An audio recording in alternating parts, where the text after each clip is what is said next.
In the spring of 1834, somewhere in the rolling hills of central Virginia, a discovery was made that would forever change how we understand the depths of human evil.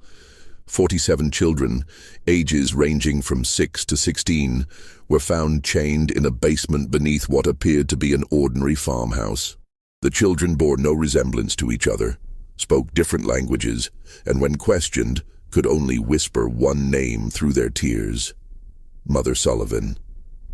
The local sheriff's report, buried for over a century in the Henrico County archives, describes scenes so disturbing that 3 of the investigating officers resigned from duty within a week.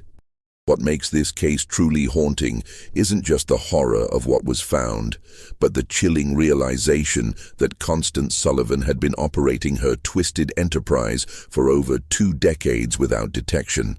The children called her Mother, but the truth behind that title would prove far more sinister than anyone could have imagined. Before we continue with the story of the Sullivan family and their unspeakable secrets, I want to ask you something important. This channel isn't for everyone, only for the bravest souls who dare to confront the darkest chapters of American history. If you've made it this far, you're not like most people. You understand that some truths are too horrifying to ignore, no matter how much they disturb us. So hit that subscribe button and join our community of true mystery seekers. And tell me in the comments, what state are you listening from? Are you brave enough to hear stories like this from your own backyard? The question that haunted investigators then, and continues to perplex historians today, is how such a massive operation could have gone undetected for so long in a close-knit rural community. The Virginia of 1834 was a land caught between 2 worlds. The old plantation system still dominated the social landscape, while whispers of industrial change drifted down from the north. In this environment, the small farming community of Millbrook, a collection of perhaps 50 families spread across the gentle slopes of Henrico County, represented the typical American rural settlement of the era.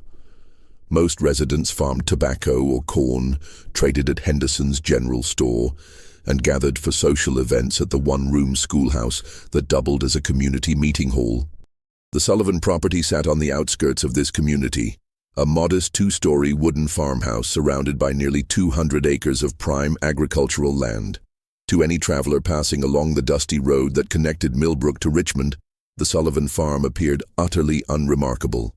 The house itself, built in the Federal style popular during the 1810s, featured white-painted clapboard siding and a wraparound porch typical of Virginia architecture. A red barn stood 60 yards behind the house, with a chicken coop and smokehouse completing the typical farmstead layout. What made the Sullivan property unique wasn't visible from the road. Ezra Sullivan, who had purchased the land in 1809 with money inherited from his father's tobacco fortune, had spent considerable effort expanding the house's basement.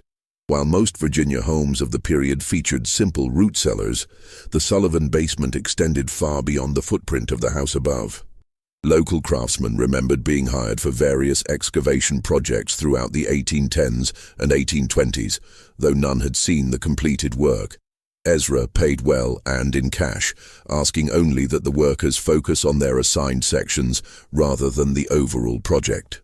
Constance Sullivan, Ezra's wife, had arrived in Millbrook in 1811 as a bride of 22. Neighbors remembered her as a handsome woman with dark hair and an unusually soft voice. She dressed simply but neatly, attended the Methodist church services when health permitted, and maintained a reputation for charitable works.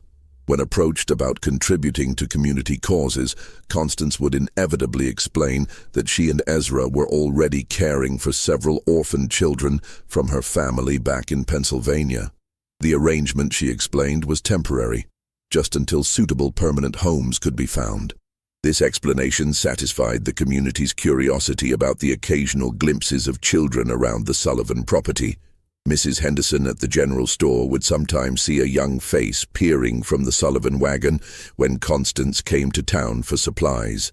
The children never spoke, but Constance would explain that they were shy, traumatized by the loss of their parents, and needed time to adjust to their new circumstances.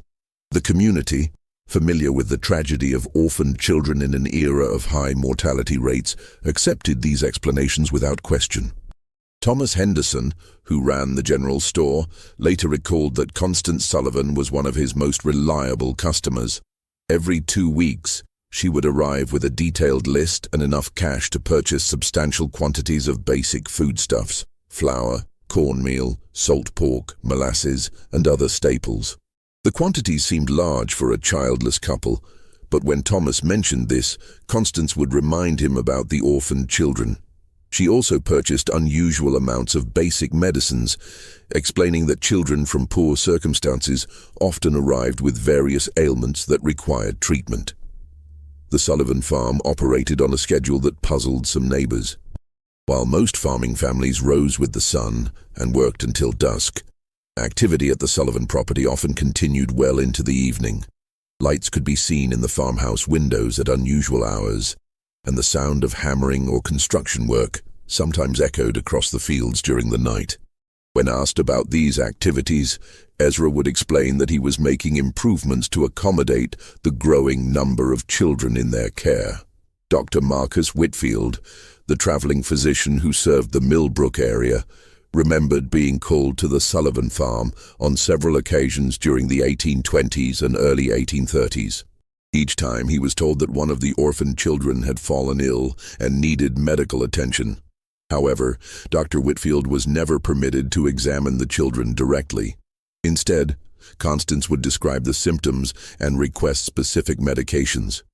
When the doctor insisted on seeing his patients, Constance would explain that the children were too frightened of strangers, too traumatized by their experiences to allow examination by unfamiliar men.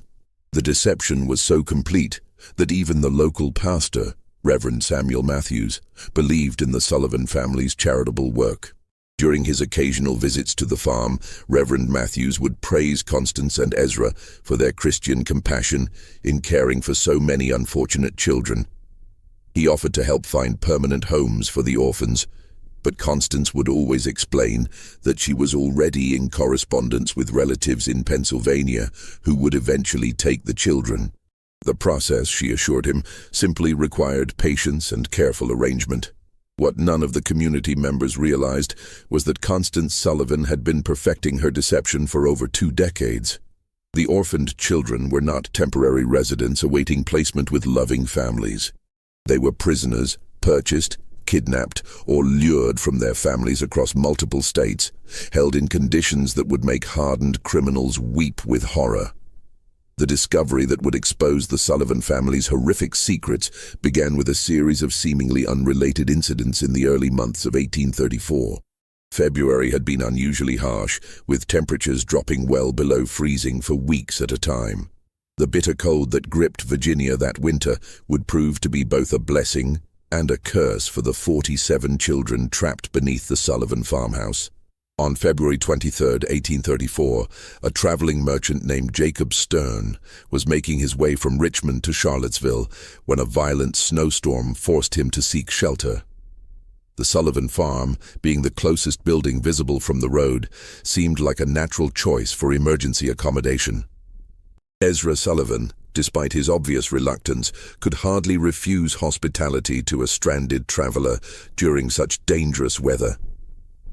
Stern later described the evening as uncomfortably tense. Constance Sullivan served a simple meal of cornbread and salt pork, but conversation was stilted and awkward.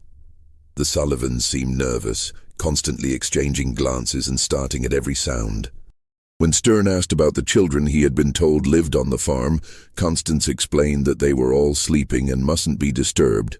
The children, she said, had been ill with fever and needed their rest. What disturbed Stern most was the sound. Throughout the night, as he lay on a makeshift bed in the Sullivan parlor, he could hear what sounded like muffled crying coming from beneath the floor. When he mentioned this to Ezra the next morning, Sullivan claimed it was probably just wind whistling through gaps in the foundation. The sound was common in old houses, especially during cold weather.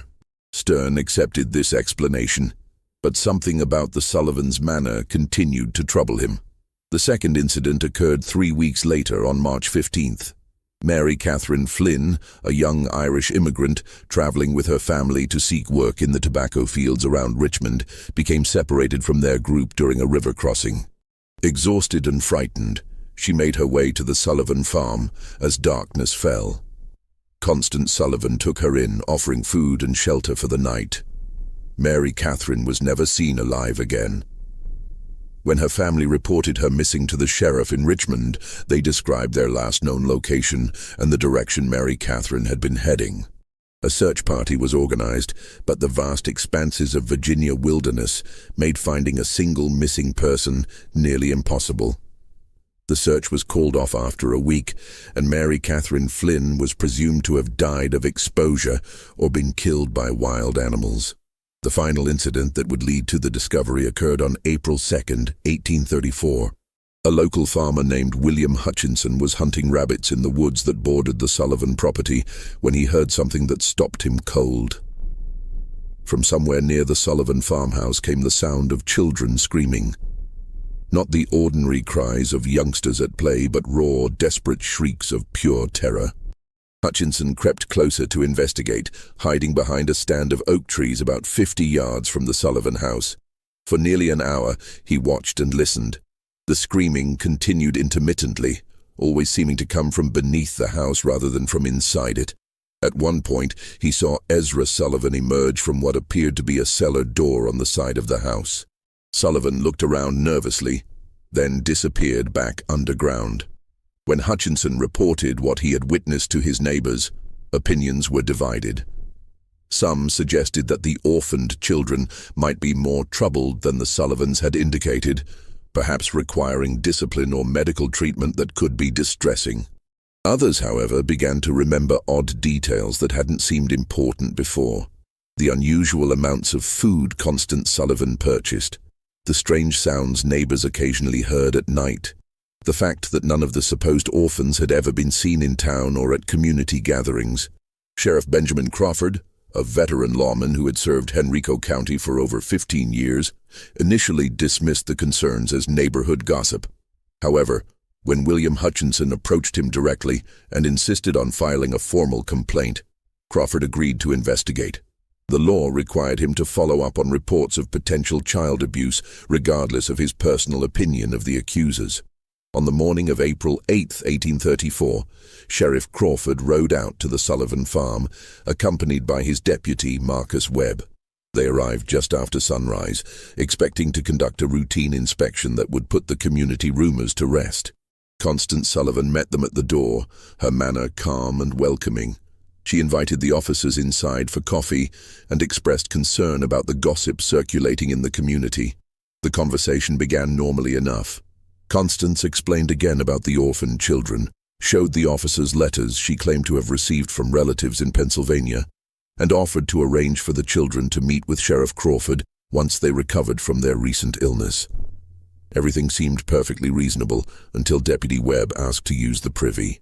As Webb walked around the side of the house, he noticed something that made his blood run cold. The cellar door that William Hutchinson had seen Ezra Sullivan using was secured with 3 separate padlocks. Heavy chains wrapped around the door handles, and the wood around the locks showed signs of desperate clawing, as if someone had tried to scratch their way out from the inside. When Webb returned to the house and quietly informed Sheriff Crawford about what he had observed, both men knew they were dealing with something far more serious than community gossip. Crawford politely asked Constance to show them the cellar, explaining that a thorough inspection would help put the rumors to rest. The change in Constance Sullivan's demeanor was immediate and chilling. Her face went pale, her hands began to tremble, and she began stammering about how the cellar was dangerous, how the children weren't allowed down there, how there was nothing to see but old farm equipment and storage. That was when they heard it. From somewhere beneath their feet came the sound of children crying, followed by a weak voice calling for help. The sound was muffled but unmistakable, and it was coming from directly below the kitchen where they stood. The immediate aftermath of that first discovery would haunt Sheriff Crawford for the rest of his life. When he and Deputy Webb forced open the cellar door, the stench that rose from the darkness below was overwhelming. A mixture of human waste, unwashed bodies, and something else that Crawford later described as the smell of despair itself. The basement that Ezra Sullivan had spent over 2 decades constructing was a masterpiece of calculated cruelty. The main chamber stretched far beyond the footprint of the house above, extending into the earth like an underground warren. Stone walls, carefully mortared and designed to muffle sound, created a series of interconnected rooms. The largest chamber, directly beneath the kitchen, housed most of the children. They were chained to iron rings embedded in the stone walls, each child secured by shackles around their ankles. The chains were long enough to allow movement within a small area, but prevented any possibility of escape. The children ranged in age from approximately 6 to 16 years old. They were emaciated, their clothes reduced to rags, their bodies bearing the marks of prolonged neglect and abuse. Many showed signs of illness, fever, respiratory problems, and skin conditions that came from living in the damp, unventilated underground space. What struck both officers most forcefully was the silence. After the initial cries for help, the children said nothing. They simply stared at the newcomers with eyes that held no hope, no expectation of rescue. Deputy Webb, a father of 4, had to leave the basement twice to vomit. Sheriff Crawford, despite his years of law enforcement experience, found himself unable to process the full scope of what he was seeing. The methodical nature of the imprisonment, the evidence of long-term planning, the sheer number of victims, it was beyond anything in his experience or imagination. In the smaller chambers, Crawford and Webb found evidence of the Sullivan system of control. One room contained stocks and restraining devices for punishment. Another held what appeared to be a primitive medical area where the children were treated for injuries and illnesses, not out of compassion, but to keep them alive and functional. A third room contained detailed records that would prove crucial to the investigation. Names, ages, dates of arrival, and notes about each child's condition and behavior. The records revealed the scope of the Sullivan operation. Children had been arriving at the farm regularly since 1812, shortly after Constance Sullivan came to Millbrook. The sources varied. Some were orphans purchased from overwhelmed poorhouses. Others were runaways lured by promises of food and shelter, and still others appeared to have been simply kidnapped from their families. The record showed that over the years, more than 90 children had passed through the Sullivan basement. The obvious question, what had happened to the others, was answered in the most horrifying way possible. In a separate chamber, reached through a narrow passage that required crawling. Crawford and Webb found the remains of at least 36 children. Some appeared to have died from illness or malnutrition. Others showed signs of violence. All had been buried in shallow graves beneath the basement floor, their bodies covered with lime to control odor and decay. The investigation that followed the initial discovery would continue for months, as authorities struggled to understand how such a massive criminal enterprise had operated undetected for over 2 decades. The answer lay in Constance Sullivan's genius for deception and her understanding of human psychology. She had created a persona that was almost perfectly designed to avoid suspicion in a rural 1830s community. The character of the charitable woman caring for orphaned children appealed to the community's Christian values while explaining away any unusual aspects of the Sullivan household. The story of traumatized children who were too frightened to interact with strangers provided a ready excuse for why the supposed orphans were never seen in public. The claim that permanent homes were being arranged with distant relatives explained why the children never seemed to leave the farm. Even more cleverly, Constance had created multiple layers of protection for her operation. The children were taught to call her mother, ensuring that if anyone ever overheard them, it would seem like a natural family relationship. The few times children had been glimpsed by outsiders, they had been carefully coached to remain silent and appear shy rather than terrified. The substantial food purchases were explained by the presence of multiple children, while the medical supplies were justified by the supposed poor health of orphaned youngsters. The physical setup of the operation was equally well planned. The basement construction had been spread over many years, with different workers handling different aspects of the project. No single craftsman had seen the complete layout or understood the true purpose of the modifications. The soundproofing was effective enough that even close neighbors rarely heard anything suspicious, and when they did, the sounds could be explained as ordinary farm activities or the normal noise of children playing. Perhaps most disturbing was the psychological control system that Constance had developed. The children were told that they had been abandoned by their families, that no one was looking for them, and that the outside world was dangerous and hostile. Those who behaved properly were given slightly better food and living conditions. Those who caused trouble were subjected to punishments that served as examples to the others. Over time, most of the children accepted their captivity as simply the way their lives were meant to be. The community's reaction to the discovery was one of complete shock and disbelief. Many residents initially refused to believe that Constance Sullivan, the quiet woman who had lived among them for over 20 years, could be capable of such monstrous acts. Some suggested that she must have been coerced by her husband, or that the whole situation was somehow a misunderstanding. These denials became impossible to maintain as more evidence emerged.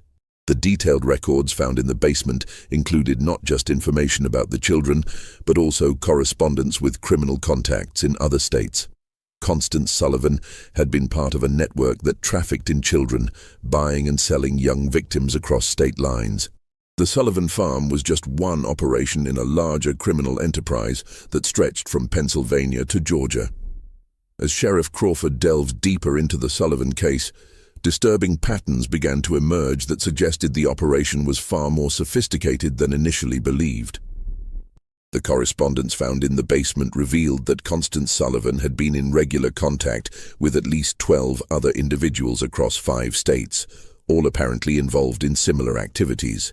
The letters, written in a simple code that was eventually deciphered, discussed merchandise, deliveries, and quality control in language that clearly referred to human trafficking. One letter, dated just 3 months before the discovery, came from someone identified only as A. Morrison in Philadelphia. Morrison wrote that he had 6 new items of varying ages and conditions that would be suitable for your requirements. The letter included detailed descriptions of the children, their approximate ages, and their physical conditions. Most disturbingly, it included notes about their temperaments, which children were compliant and which might require additional training. The financial records painted an even more horrifying picture. Constance Sullivan had been paying between $50 and $200 per child, depending on age and condition. She had also been receiving payments from other locations, suggesting that the Sullivan farm served as both a destination and a distribution point for trafficked children. The total amount of money involved was staggering for the time period. Over $8,000 in transactions over 2 decades, equivalent to several $100,000 in modern currency. Dr. Marcus Whitfield, the traveling physician who had been called to the Sullivan farm on several occasions, became a key witness as the investigation expanded. Under questioning, he revealed that Constance Sullivan had always been unusually specific about the medications she requested. She had detailed knowledge of treating malnutrition, respiratory infections, and other conditions common in severely neglected children. She had also asked for sedatives and other drugs that could be used to control difficult prisoners. The doctor's testimony led to another chilling realization.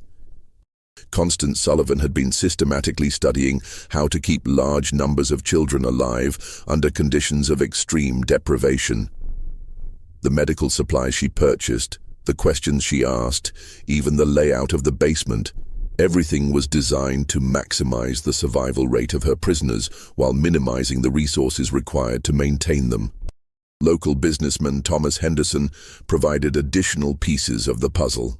A review of his sales record showed that Constance Sullivan had been purchasing increasing quantities of basic supplies over the years.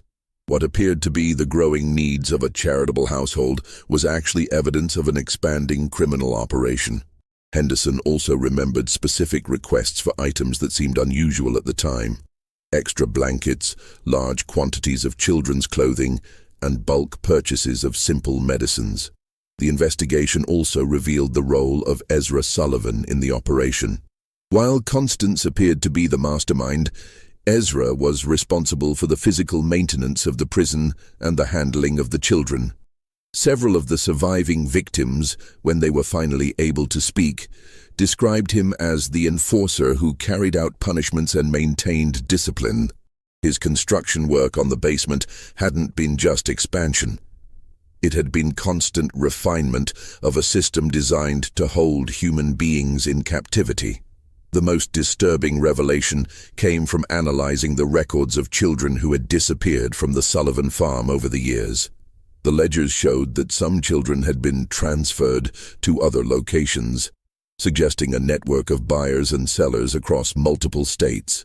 Others had been marked as unsuitable or problematic, entries that corresponded with the remains found in the basement burial chamber. The scope of the investigation expanded as authorities in other states began examining their own unsolved disappearances. Missing children reports from Pennsylvania, Maryland, North Carolina, and South Carolina showed disturbing similarities. Many of the missing children fit the profile of those found at the Sullivan farm: poor, orphaned, or from families that were unlikely to have resources to search for them extensively. Federal marshals were called in to coordinate the multi-state investigation. This was unprecedented for the time period, as most law enforcement was strictly local. The Sullivan case represented one of the first major criminal investigations to cross state lines and involve federal authorities. The legal implications were complicated by the fact that many of the crimes had occurred in different jurisdictions under different laws. As weeks passed, more survivors began to tell their stories. The accounts were remarkably consistent, describing years of imprisonment, systematic abuse, and psychological manipulation. The children described how new arrivals were broken in, subjected to isolation, punishment, and indoctrination until they accepted their fate. They spoke of a complex hierarchy among the prisoners, with older children given minor privileges in exchange for helping to control younger ones. The survivors also revealed the extent of Constance Sullivan's psychological manipulation.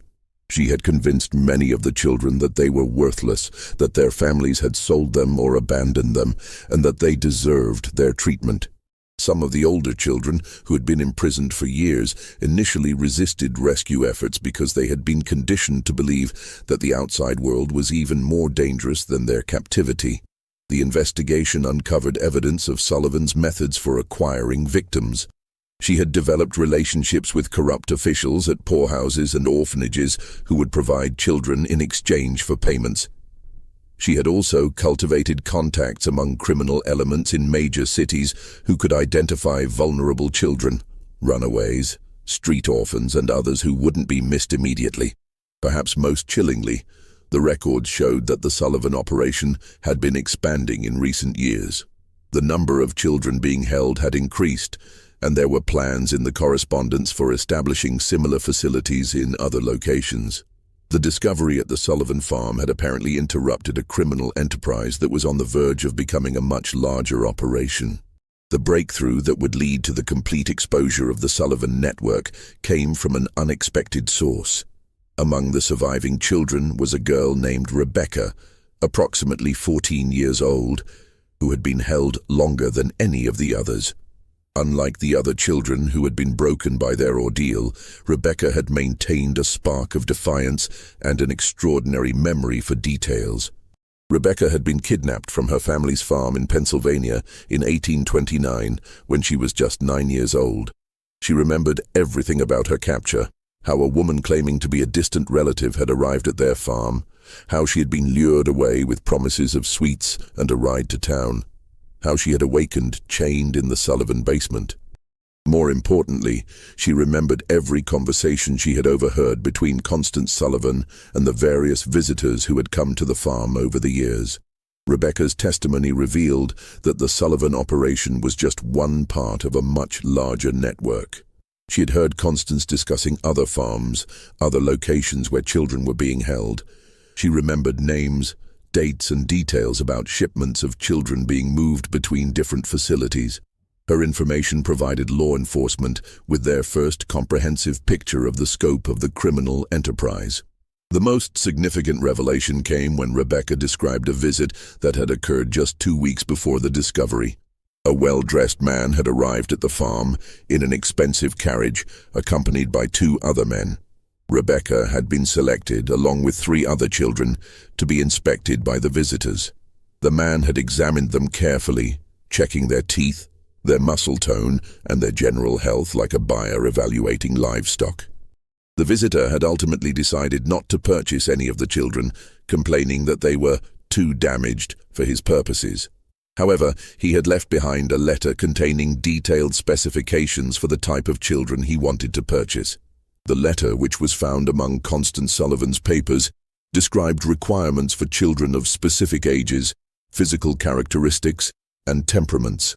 The language was cold and businesslike, discussing human beings as commodities to be bought and sold.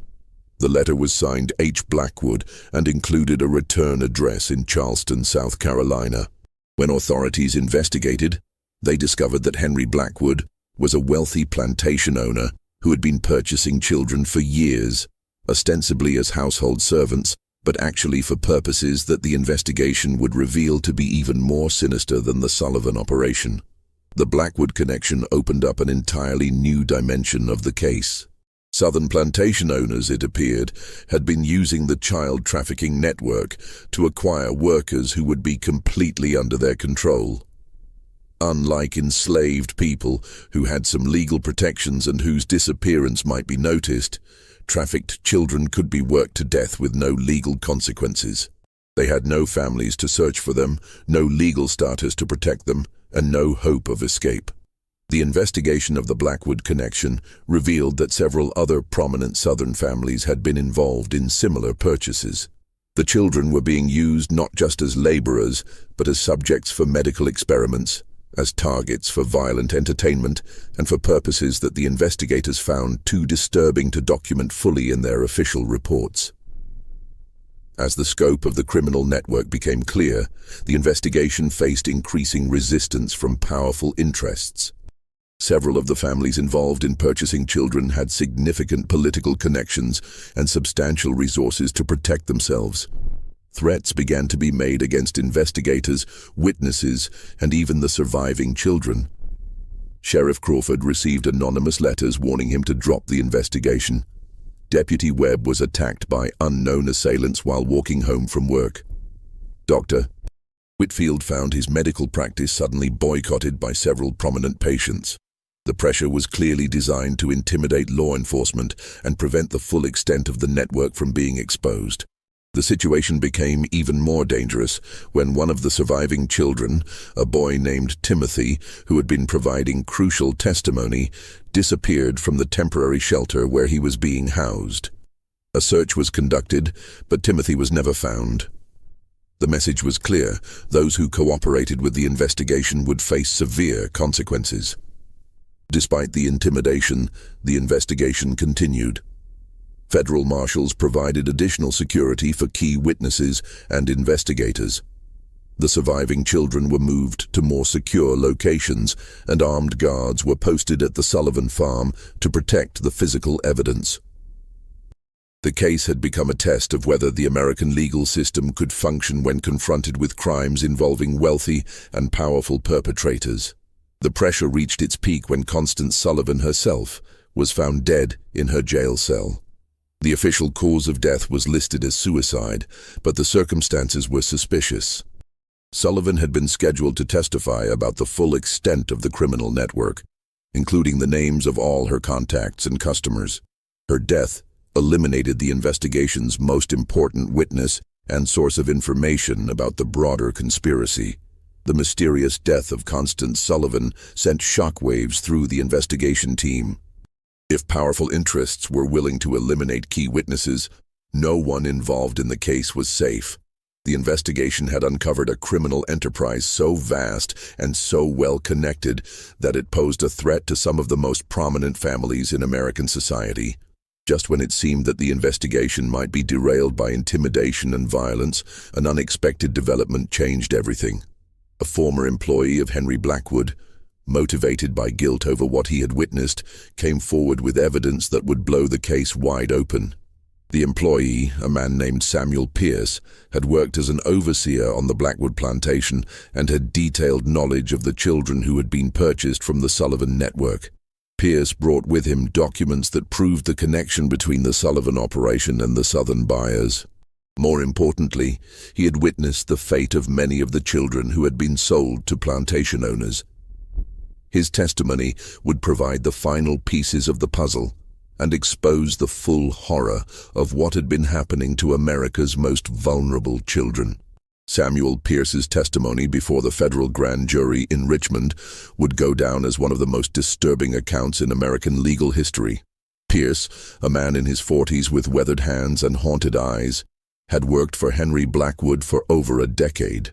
What he had seen on the Blackwood plantation and what he revealed about the fate of the Sullivan children shocked even the seasoned investigators who had thought they understood the scope of the criminal enterprise.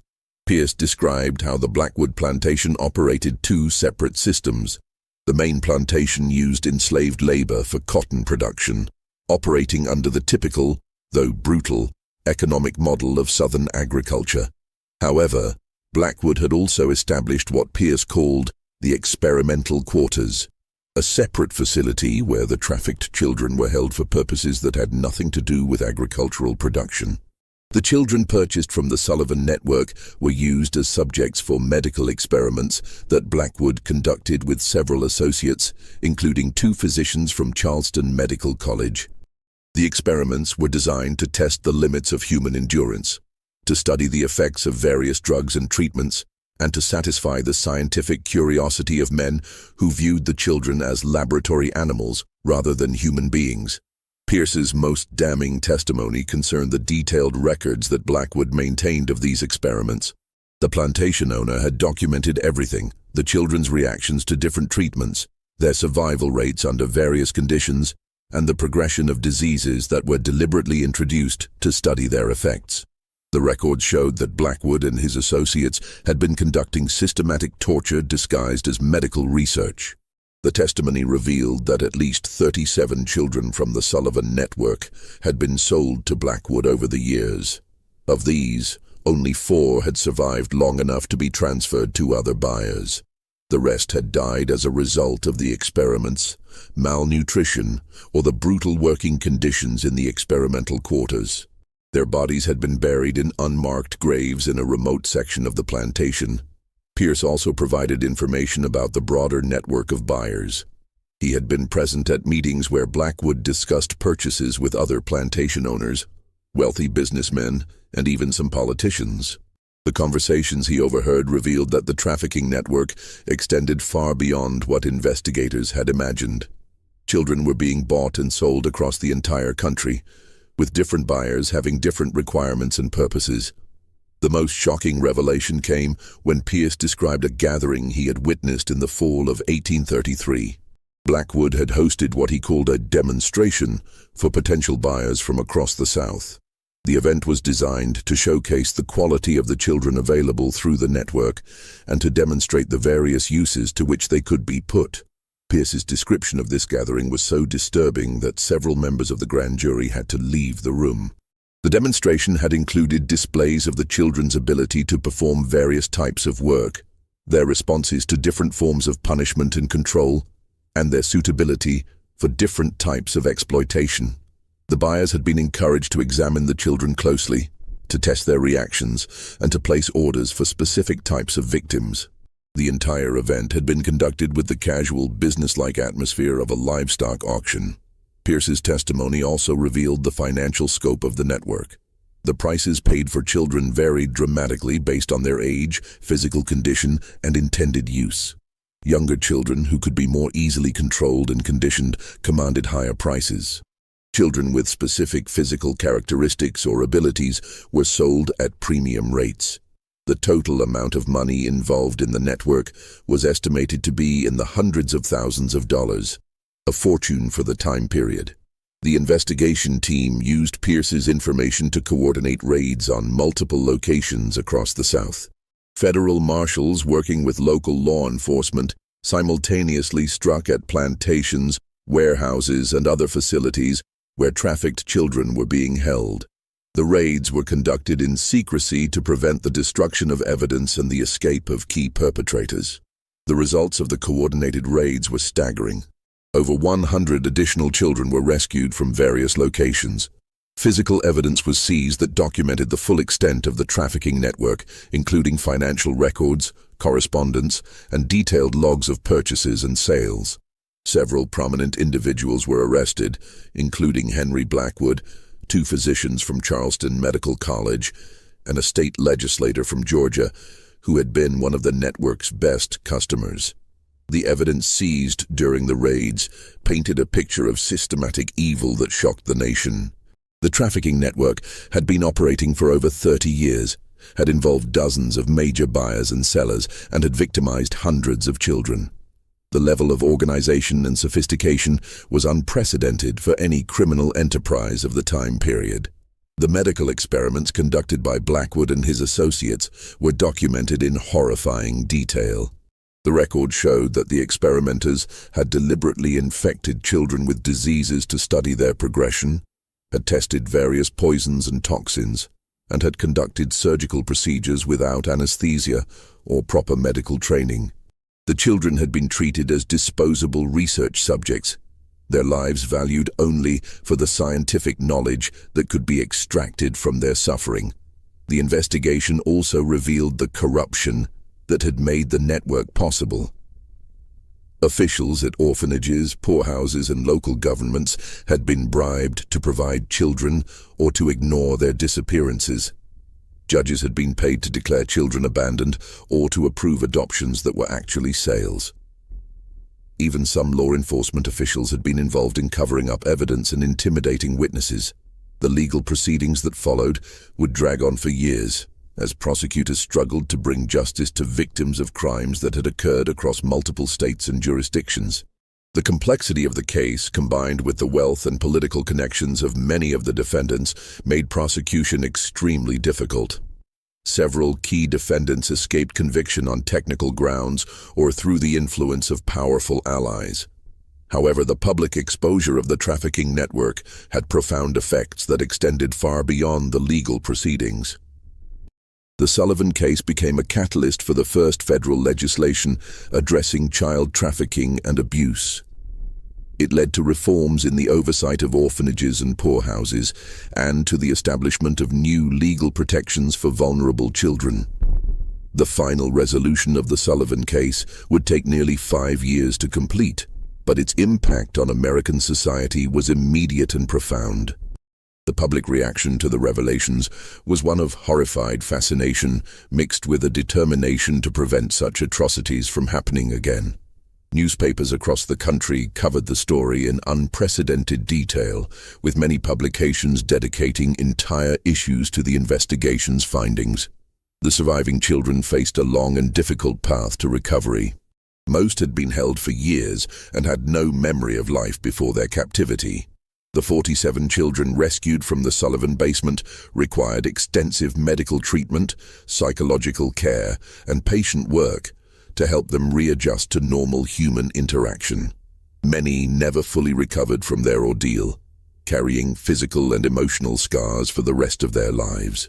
Rebecca, the 14-year-old girl whose testimony had been crucial to exposing the broader network, became something of a celebrity as news of her courage spread. However, the attention proved overwhelming for someone who had endured such trauma. She was eventually placed with a Quaker family in Pennsylvania who provided the quiet, supportive environment she needed to heal. Rebecca lived to be 73 years old, eventually marrying and raising a family of her own, but she never spoke publicly about her experiences again after the trial testimony. The legal proceedings revealed the full extent of the corruption that had enabled the trafficking network. Ezra Sullivan, who had been captured during the initial raid, was convicted on multiple charges of kidnapping, imprisonment, and murder. He was executed by hanging in Richmond on November 15, 1836, before a crowd of over 3,000 people. His last words, according to witnesses, were a confession that he had followed the devil's path and a plea for forgiveness from the children he had helped to torture. Henry Blackwood's trial became a sensation that exposed the dark underbelly of Southern plantation society. The medical records seized from his plantation provided evidence of systematic torture and murder that shocked even hardened observers. Blackwood was convicted of multiple murders and sentenced to death, but his execution was delayed for years by appeals and political maneuvering. He eventually died in prison in 1841, reportedly of a heart attack, though some suspected he had been poisoned by associates who feared he might reveal additional secrets. The two physicians from Charleston Medical College who had participated in the experiments were expelled from the medical profession and sentenced to long prison terms. Their cases led to new regulations governing medical research and the treatment of human subjects. The medical college itself faced a scandal that nearly resulted in its closure, as investigators revealed that several other faculty members had knowledge of the illegal experiments but had failed to report them. The investigation's most frustrating aspect was the number of powerful individuals who escaped justice despite clear evidence of their involvement. Several wealthy plantation owners fled to Europe before they could be arrested. Others used their political connections to avoid prosecution or to receive minimal sentences that didn't reflect the severity of their crimes. A state legislator from Georgia who had been one of the network's major customers was censured by his legislature but never faced criminal charges. The financial investigation revealed that the trafficking network had generated enormous profits for its organizers. Constance Sullivan alone had accumulated over $12,000 in profits over her 20-year operation, a sum equivalent to several $100,000 in modern currency. Much of this money was never recovered, as it had been invested in legitimate businesses or hidden in accounts that investigators couldn't trace. The Sullivan farm itself became a symbol of the horrors that had been uncovered. The property was seized by the government and eventually sold at auction, but no one wanted to live in a place associated with such evil. The house was demolished in 1845, and the basement was filled with concrete and sealed permanently. A small cemetery was established on the site to memorialize the children who had died there, though most of their names were never known. The case led to significant reforms in child welfare and protection. Virginia passed the first comprehensive child protection laws in American history, establishing government oversight of orphanages and requiring background checks for anyone seeking to adopt or care for large numbers of children. Other states quickly followed with similar legislation, creating the foundation for modern child welfare systems. The federal government also responded with new laws addressing interstate crimes and human trafficking.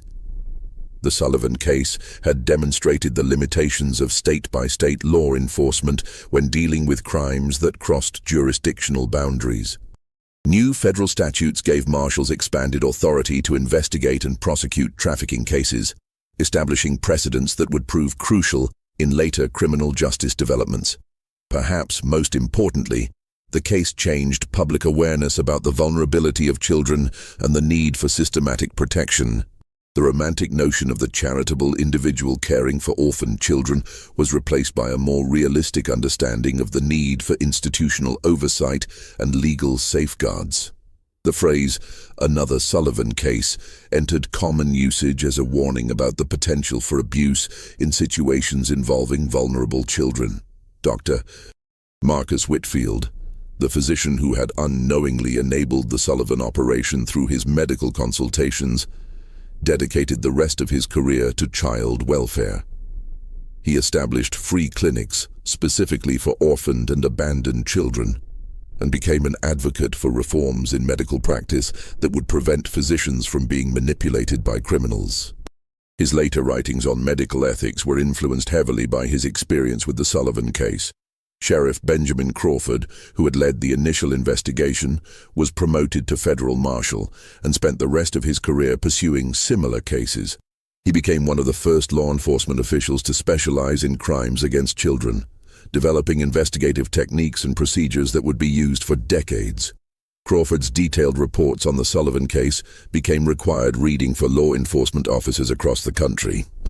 The children's stories, as they emerged over the years, revealed the full scope of human resilience and the long-term effects of systematic abuse. Some, like Rebecca, were able to build relatively normal lives with proper support and care. Others struggled with mental illness, addiction, and other problems that stemmed from their traumatic experiences. A few never recovered at all, dying young from complications related to their years of imprisonment and abuse. The network's correspondence, which had been preserved as evidence, provided investigators with information that led to additional cases for years after the initial discovery.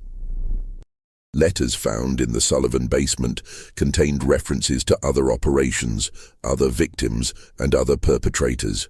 Some of these leads resulted in successful prosecutions, while others led to dead ends or situations where too much time had passed to gather sufficient evidence. One of the most haunting aspects of the case was the realization that the Sullivan operation had been just one part of a much larger system of exploitation that had existed largely undetected for decades.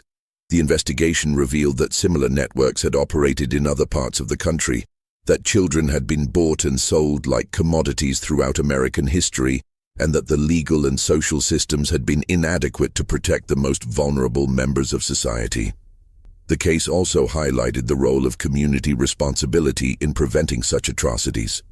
The residents of Millbrook, who had lived for 20 years next to one of the most horrific crime scenes in American history, struggled with guilt and self-examination. How had they failed to see what was happening? What signs had they missed or ignored? Could they have prevented the suffering if they had been more vigilant or suspicious? These questions led to broader discussions about the obligation of communities to watch out for their most vulnerable members. The Sullivan case became a cautionary tale about the dangers of accepting explanations without investigation, of respecting privacy when that respect enabled abuse, and of assuming that respectable appearances guaranteed moral behavior. The legacy of the Sullivan case extended far beyond the immediate legal and social reforms it inspired. The detailed documentation of the investigation, including the correspondence, financial records, and testimony, became an invaluable resource for understanding the history of crime and exploitation in America. Historians, criminologists, and social reformers would study the case for generations, using it to understand how systematic evil could flourish in apparently normal communities. In the end, the Sullivan family's reign of terror was brought to an end not by sophisticated police work or advanced investigative techniques, but by the simple courage of ordinary people who refused to ignore obvious signs of trouble. William Hutchinson's decision to report what he had heard, Sheriff Crawford's willingness to take community concerns seriously, and Rebecca's determination to testify despite her trauma. These individual acts of moral courage were what ultimately exposed one of the most horrific criminal enterprises in American history. The basement, where 47 children were found chained, has been sealed for over a century, but the echoes of their suffering continue to remind us of the importance of vigilance, courage, and compassion in protecting those who cannot protect themselves. The Sullivan case stands as both a testament to human evil and a reminder of the power of individual conscience to overcome even the most entrenched systems of exploitation and abuse. If this story has given you chills, you understand why these dark chapters of American history must never be forgotten. Just when we thought we'd seen it all, the horror in places like the Sullivan farm intensifies our understanding of how evil can hide behind respectable facades. If this story is giving you chills, share this video with a friend who loves dark mysteries. Hit that like button to support our content, and don't forget to subscribe to never miss stories like this. Let's discover together what other secrets lie buried in America's past. This mystery shows us that evil often wears the mask of respectability, and that the most horrific crimes can be committed by those who appear most normal to their communities. What do you think of this story? Do you believe everything was revealed, or are there still secrets buried in the Virginia hills? Leave your comment below. If you enjoyed this tale and want more horror stories like this, subscribe, hit the notification bell, and share with someone who loves mysteries. The darkness of American history has many more secrets to reveal, and we'll be here to uncover them all. See you in the next video.